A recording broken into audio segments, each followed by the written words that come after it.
ചേച്ചിയെ ചേച്ചിയെ കേൾക്കുന്നില്ലേ? എന്താ? എന്തെങ്കിലും കഴിക്കാൻ തായോ? പഴം തരാം.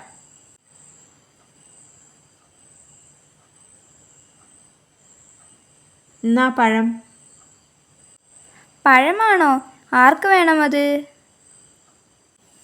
പിന്നെന്താ വേണ്ടേ? വല്ല ബിരിയാണിയോ കുഴിമന്തിയോ താ ചേച്ചി. പിന്നെ എനിക്കതല്ലേ പണി. വേണമെങ്കിൽ കഴിച്ചിട്ട് പോ. നിനക്ക് വേണ്ടെങ്കിൽ ഞാൻ കഴിക്കാം. ഞാനൊരു ഫോർമാലിറ്റിക്ക് പറഞ്ഞതല്ലേ. എനിക്കും വേണം. ഞങ്ങളൊക്കെ അറിയുന്നുണ്ട് കേട്ടാ. എന്ത്?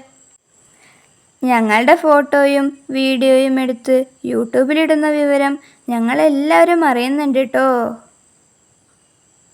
ആര് പറഞ്ഞു? ഇന്നലെ തേൻ കുടിക്കാൻ വന്ന പച്ചക്കിളി പറഞ്ഞല്ലോ ഞങ്ങളോട്. ഓ, ആ പച്ചക്കിളിയോട് തോറ്റു. അവൾ ഇന്നലെ വന്ന ഓലഞ്ഞെലിയോടും പറഞ്ഞു എന്നെ സിനിമയിലെടുത്തൂന്ന്. ഏയ്, എന്തേ? ഹോ, നിങ്ങളോടല്ല. എന്തെങ്കിലും പറഞ്ഞാൽ ഉടനെ വന്നോളും. എന്താ ഏതാണ് പറഞ്ഞ്. ഞങ്ങളുടെ കഥ പറയുന്ന പാലക്കാടൻ ഹോം സ്റ്റോറീസ് എന്ന യൂട്യൂബ് ചാനൽ ഒന്ന് സബ്സ്ക്രൈബ് ചെയ്യണേ. പറ്റുമെങ്കിൽ ലൈക്കും ഷെയറും കമൻറ്റും ആവാട്ടോ. ടാറ്റാ.